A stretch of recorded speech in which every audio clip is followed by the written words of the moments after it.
7 things that are weirdly taboo in America but shouldn't be. Very interested to see what we got with this and see what kind of things you shouldn't be doing in America. Before we do get into this, appreciate if you guys can now subscribe on. Let's see what we got. So today we are going to check out some fun Reddit things and talk about things that are not socially acceptable in America that ought to be. These are on Reddit, and the first one says retail cashiers getting to sit down. I did not even know this was a thing until like 2 years ago when it came up during COVID. I didn't notice. I have worked in so many... Wait. In America, the retail cashiers can't... They're not allowed to sit down?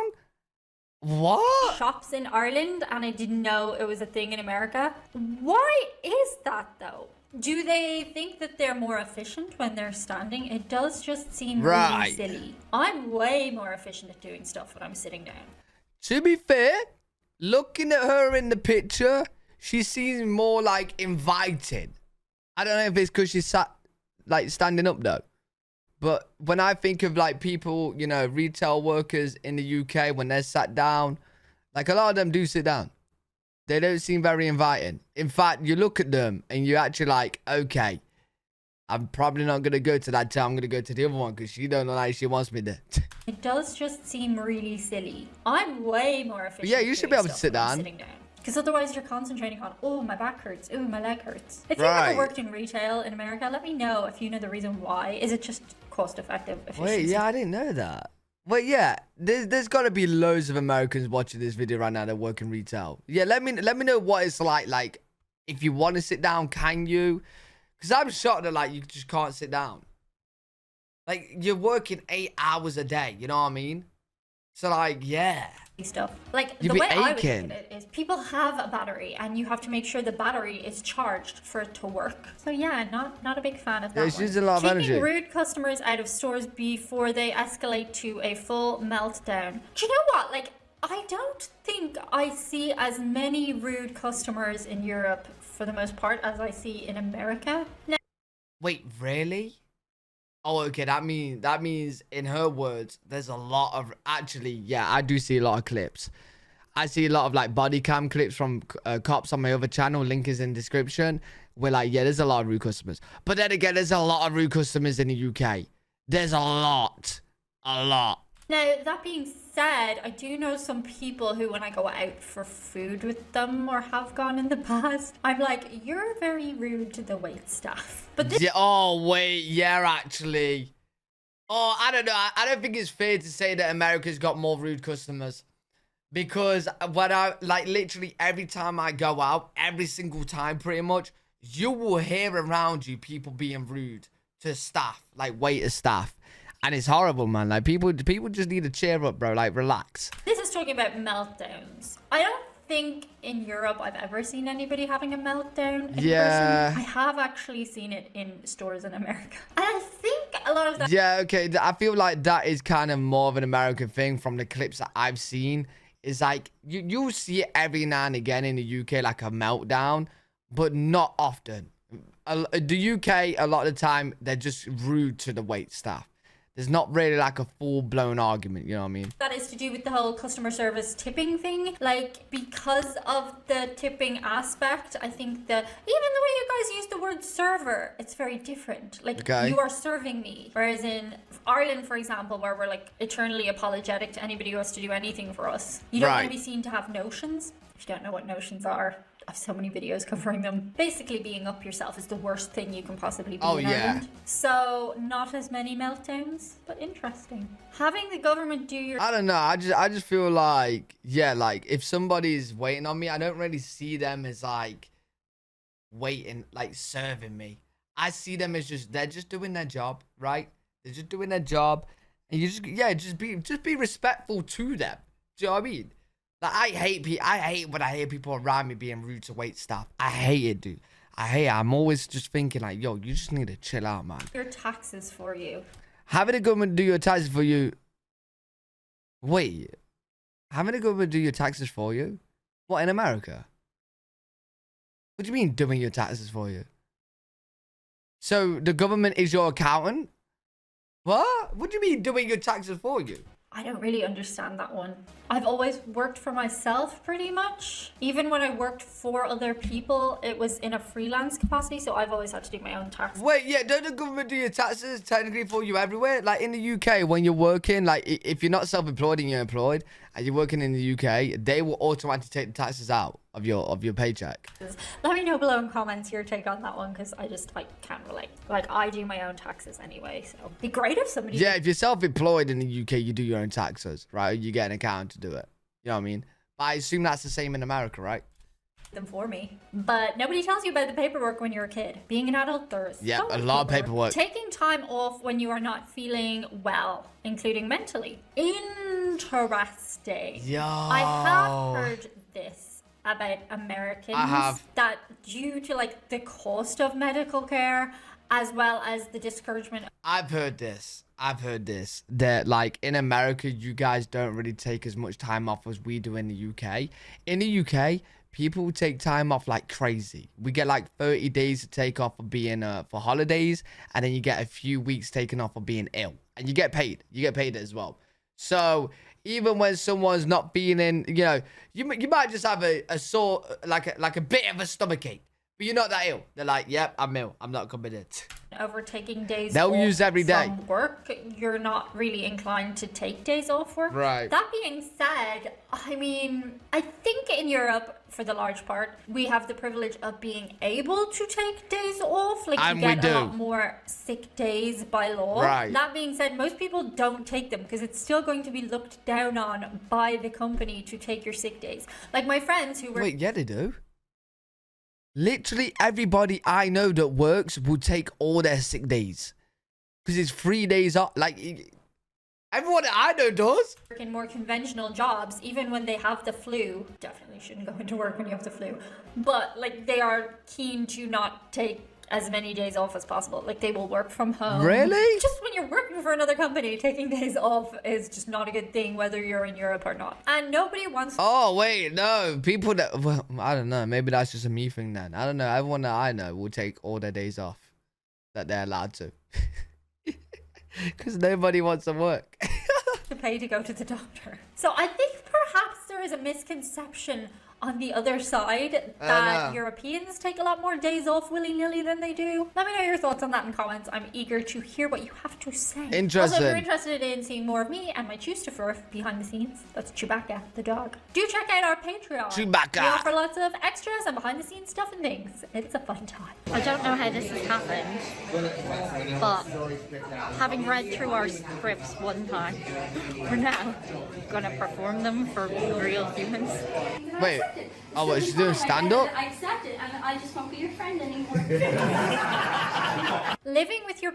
Yo, you've got to have some balls to do stand-up. Yo, I cannot imagine anything worse than like going to do stand-up and then nobody laughs. Yo, bro, it's so embarrassing, right? When I would say something on like well, YouTube's a bit different because like it's not live, but like in my Twitch streams, if I say like a joke and nobody laughs, I'm like, okay. Cheers, guys. Can you just like fake a laugh or something, bro? Or like when you're around your friends, you say a joke and you really think it's funny and nobody laughs, you're like, yep, I'm just gonna leave the room, dude. Living with your parents after university for more than a few months. That is interesting. Okay, wait, so what? your parents... Living with your parents after university for more than a few months. Most people I know feel enormous social pressure to go out on their own. Right, okay.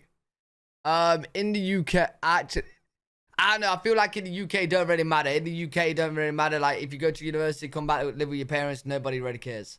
And it happens a lot. After university for more than a few months. That is interesting. Okay, so the American system generally is that when you go to university, this is my understanding, you go live on campus or off campus, but also with other university people. You moved out. In Europe, very much so, probably to do with the fact that most of us live in smaller places. Like, you could be going to university in a completely different state than you were born and raised in. But most of us, like, I lived 20 minutes from university. Okay. So I lived with my mommy and daddy the whole time. People do that in the UK, but so many people live away. So I went to university. It was like, I would say it was like 30 minutes away from my parents' home, but I still lived at university. I still lived in the dorms. You know what I mean? And so did so many other people. And a lot of people in the UK go to different cities. In fact, most people I know that went to university, college, they went to different cities. So yeah, they had to move out as well. I was in university when I did my degrees and when I did my master's. But quite a few people do go local. People in Europe even more so now, because who can afford a house? They live in their home into their 20s. Some even their 30s. I do think there should be a cutoff period. But I think in America, people look down on you a lot more if you're still living at home beyond Is that true? But obviously, I'm not like day to day living in America. So let me know if... Yeah, I feel like in the UK, you're not really going to get looked down on. Maybe in like some cases. But like, is that true? Is that true in America? Like, if you're like 25 living at home, like people going to look down on you? Because like, if you're 25 living at home in the UK, no one's going to be like... They're not really going to look down at you. My mate didn't move out until he was like 27 from his parents. Yeah, he was like, 26, 27 he was. I am understanding that correctly. I do think like your parents... But like, I never looked at him thinking like, wow, you haven't moved out. Do you know what I mean? And I don't think anyone, nobody really cares. It's our safety blanket. And, you know, I have dipped in and out of like living back home with my parents for a couple of months at a time. Right. I think that's family, right? That's what families are It there is. for. You have to say that. You're my mother. Stay-at-home dads. Ooh, this is interesting. Wait, Go what? to Europe and you'll see dads everywhere with prams or strollers walking their kids to school while mom is working. My cousin's husband in the States gave up his job to be a stay-at-home dad. And other Yanks... Oh, you guys don't... What? Stay-at-home dads go to Europe and you'll see dads everywhere walking with pram stroller and walking with their kids to school while mum is working. That is a load of lies. That is a load of lies. My cousin's husband in the state gave up his job to be a stay-at-home dad, and other Yanks looked at him like some kind of weirdo. That is a load of lies.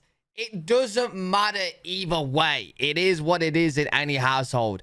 If you go to any school in the UK, yeah, you might see dads walking the kids. Nobody's bothered who's walking, you know what I mean? As long as it's the parents. If it's some stranger, then you got a problem, right? But, you know what I'm saying? Like, it don't matter if the dad's walking the kid to the school or the mom walking the kid to the school. It depends what's happening in their household. Do you know what I'm saying? But most of the time, in most cases, you are going to see more mums than dads. Like, when I've gone to the school for, like, my little sister and whatnot, and to pick her up or whatnot, you will see more mums than dads, but it will be a few dads. You know what I mean? It just depends on the household, really. It's not really...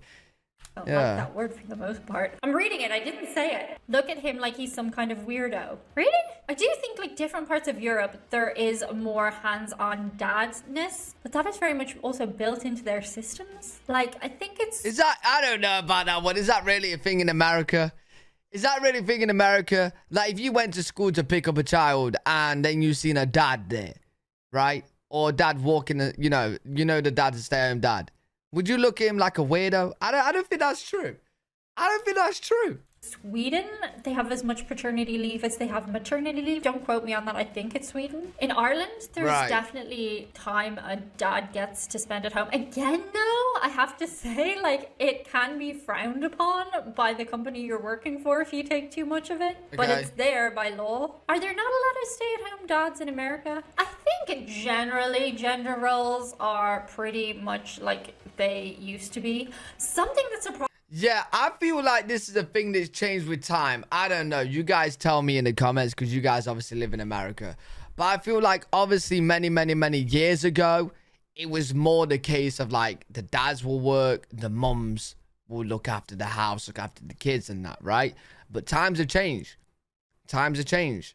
The mums are now making, you know, the same, more. It don't matter. It just depends on the household. You know what I mean? So times have changed, so I feel like, yeah, it's just whatever is happening in the house and whoever's making the more money and whoever's the stay-at-home person. Surprised me a lot as an adult was seeing how many of my friends fell into a pattern of old school gender roles. But then they also have to do the 2025 thing of having a dual house income. dual income house. But like a couple of my friends, they go to work and then they're the ones who do the cooking and the cleaning of the house. And I'm just like, there's got to be more balance there, but to each their own. Let me know what you think about American stay-at-home daddies. B-days. Interesting. With your crusty little butts. Oh, man. I want a B-day so bad. I want a B-day so bad. I want a B-day. I'm going to get a B-day. I want a B-day. I love a B-day. The only B-day I've ever used was in Spain. There's not many B-days in the UK. I don't know anyone with a B-day in the UK. But in Spain, I went to Spain. And there's a B-day there. Oh, I sat on it for the first time. Oh my God, it was. I was on there for half an hour. It was heaven. It was heaven. I didn't say that. This person did. I did a whole video on B-days a while ago. I don't know what compelled me to, but wait, why don't Americans use B-days? Wait, that's a lie as well. Americans do. You guys tell me all the time about you guys having B-days. Don't you? I don't know. Let me know in the comments. I swear you do. Compelled me to, but I will say that some of you are gross. Go refer to that video. Like when I read through the comments, some men are so afraid of. I can't even go into it. I don't think it's an American thing necessarily. I think it might be a. I don't know. A guy thing. Hey, say it. A guy thing. Say. American thing necessarily. I think it might be a. I don't know. Clean your bits and pieces, you disgusting human being. A general difference in... Wait, what's going... What, you don't think we wash our... What do you think we wash? You don't think we wash our ass? I think that... I'm confused. Opinion and fallibility. That's... Wait, what's that? Disgusting human being. A general difference in opinion and What does that mean? Difference in opinion and fallibility. That's not socially acceptable. I think media and online content, I know, look where we are, would have you believe that Americans are more divided than they are. And there are a general difference. Okay, she's not telling me what it means. Hey Siri, what does fallibility mean? Affordability means ability to be afforded. No, a fallibility. I don't know, dude. In opinion and fallibility. That's not socially acceptable. I think media and online content, I know, look where we are, would have you believe that Americans are more divided than they are. And there are certainly extremes out there, but for the most part, my experience of people is that there's a lot more nuance and individualistic thinking than they would have us believe. Right. I know, it's crazy. What they tell us isn't always true. But for the most part, like, people are not the extremes that they would have you believe on the internet or in television. Those people do facts. exist, but they're the minority. Oh, the loud minority, but the minority. Like, from the internet, you would think that most people will not stay friends with people who have a difference of opinion on a subject to them. Whereas in real life, that is just not the case. I like to think so. There are people who will come. Hey, listen, you shouldn't believe everything on the internet. Like right now, right? You guys are watching me on the internet. 6 times 6 is 249, right? You know what's crazy? Some people might believe that. Or maybe not. I don't know. Maybe there's one person out there that believes it. You off because you have a difference of opinion, but like at the end of the day, that's their loss, you know? Ooh, that one's dark. I don't know if I can talk about that one on here. No, talk about it. How could I say this in a friendly way? Okay.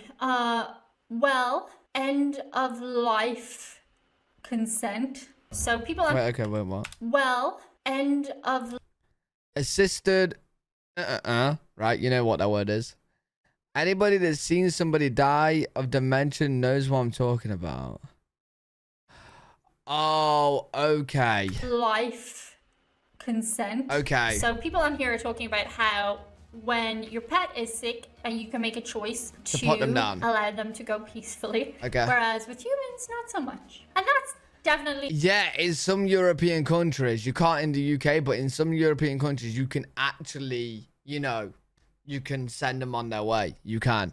A huge thing in most parts of the world, Europe included. There are parts of Europe where you can opt to go. I think you can in Switzerland. And when medically that might be the better choice. For me personally, I think that should be the individual's choice. Like once they are mentally competent to make that decision, and it's a case of weighing up like medical things. But for you, maybe like there's a religious aspect to it, and I respect that. I think it should be the individual person's choice, but it's definitely not socially acceptable. Yeah, it is a very big. That is a very big topic, and I'm very strong on the fact that like everyone has the choice to do whatever they want to do. Right? You can be whatever you want to be, do whatever. I'm not even talking about in the sense here, but I just feel like you as a person, no matter who you are, you should be able to do whatever you want to do for you, right? So I feel like when it comes to this, I feel like, yeah, it's a very big topic. But like at the end of the day, if they do have what they have, like if they got a really, really bad illness or whatnot, like it's not going to get better. There's no way it's going to get better. It's just pain, pain, pain, pain, pain. It's their choice, right? At that point. I don't agree with the fact like you could just walk in there and you're just perfectly fine and then you're just like, yeah, I want to go, right? Then that sense they need help, you know what I mean? But like if it's more like medically wise, it's their choice. It's up to them, man. Like it's their life. Not just in America, in parts of Europe. Not having a car. Oh, I relate to this one a whole lot. So I don't drive. I can't drive. Okay. I just never psychologically been able to get the hang of you just let me drive this car now. I'm so fiercely independent in every other way. Just driving, which is such a basic thing I can't do. And I do get angry at myself about it. It makes me more stressed than the regular person. I actually wish I was stupider. I think if I was stupider, I wouldn't overthink so much about it. But that being said, when I choose where to go in America, I do consciously go to places that have public transport or also have like the ability to get Uber. Oh, I hate public transport in the UK public transport is really good, but it's really crowded as well. If I couldn't drive, I'd be having a heart attack. I'd be having a panic attack. I'm really happy that America's a car-driven place. Like it relies on cars and that because yeah, more parking spots, bigger parking spots. I love it. Ubers from one place to another quite easily, not spread out so much places. And I have noticed a lot of times, like I'll be looking on a map, like say going from a restaurant to a store or something over there, there's no walking route, like unless you want to walk along the highway. And that's not really the case in Europe, most parts of Europe. There will be a way to get there on foot mostly. Right. It's just interesting that like the option of walking isn't a thing in some places there. And finally, we'll do one more. Men seeking mental health. Ooh, that's a heavy one to finish on. I would again say that. Wait, what? Men seeking mental health. Wait. Nah, this is a lie as well, bro. There ain't no way, man. There ain't no way. There's no way that people in America will look down on men seeking mental health. Like, I know it's a very big thing. Like, men don't really like to talk about it, like them. But if they did talk about it, I highly doubt anyone around them is going to be like, oh my God, look at him talking about mental health. You know what I mean? I don't think anyone's going to look down on it. It's just that men don't really, a lot of men don't like talking about it. Ooh, that's a heavy one to finish on. I would again say that is true just in general in most parts of, I don't know much about the non-Western parts of the world, but I would say Western parts of the world. I don't know why, but it's seen as like a man up thing. I do think there are times, no matter what gender you are, that you do need to just like, it's more in the sense of like, it's not in the sense like people look down on men saying it. It's just in the sense like men don't really like to talk about it. Oh, okay. Yeah, that is kind of true. Like a lot of men don't like to talk about it. There are times, no matter what gender you are, that you do need to just like sometimes suck it up and get through it. But there are other times where you should treat your mental health as seriously as you would your physical health. Sometimes you just need to talk and talk and talk. And sometimes you've over-talked your friends. Or maybe it's something you can't talk. It definitely is getting better though. Men are definitely opening up more because especially like, well, people around me do. Maybe I'm just a very open guy, I don't know, but a lot of friends and that will message me and we'll talk about mental health and stuff like that. So I have noticed with time it has got better and men are opening up more. And yeah, there's just so many situations. Obviously, I'm not gonna dive into it because it's just a lot of like, you know, private conversations, stuff like that. But like in my experience, I've noticed more men opening up about it and talking about it of all different kind of ages. So I feel like it is definitely getting better. To your friends about, and that's okay. That's why there are people qualified to listen to you. Right. Like that was a big thing for me the first time I went to therapy. I was like, I cannot talk the ear off my friends about this anymore. I am going in circles. I don't want to be the friend that drives my friends freaking crazy. What, baby? Oh, I'm talking about mental health, and you just want to remind everybody that you're my mental health dog. Are you my mental health dog? Not officially. God, no, so but like cute. I do think that for some reason men just have a harder, because women were talkers. We talk to each other. Right. Men don't. I think obviously having never been exclusively in an all-male circle as a man, I don't know, but I've been told that you don't have so much the deep, meaningful conversations on the daily that we women do. Yeah, like I'm thinking like 10 years ago, but then I was younger. So I don't really know. I feel like this is more for the men that's like maybe in their 50s, 60s, you know what I mean? You guys will know if it's changed or not for sure. Because like 10 years ago for me, I was in my teens, right? So obviously we're not, like, kids aren't really good to talk about that much. You know what I mean? But like for me, like even like the past 5 years, I've noticed it getting better and better and better. Like people opening up more and more and more and more. But I don't know. Yeah, this is probably a male that is like in their 50s, 60s could probably answer if it definitely is getting better or not. So in a way, I think you guys would benefit from it more. The Right, yeah, for manlier you sure. are, the more you might benefit from it. Because you're like, you are a person paid to listen to me. Like that is their whole job. They're not judging you. They're taking your money. Yo, I don't get the thing with like manliness though. Like I understand maybe in their head it's like if they open up, they're not seem like as a manly man. But I don't get that, bro. I feel like when you open up, that's more impressive than not opening up. I feel like you got balls to open up. Like open up is very like for men, opening up is a lot tougher than not opening up. You know what I mean? So if somebody opens up to me, it's like, okay, yeah, fair play. You know what I mean? Like, respect. Yeah, I think like that is definitely one I would agree with. Something that is not socially acceptable in not just America, I'm going to say most parts of the world. But yeah, that was an interesting one today. Interesting though. Very, very, very interesting topics. Let me know what you guys think today in the comment section. As Americans, I want to know if these things are actually things that are not seen as good things in America. Know what you guys think. If you guys enjoyed, make sure you give a thumbs up, subscribe for more content. Live every single day on twitch.tv/L3WG. I'll see you all in the next one. Peace.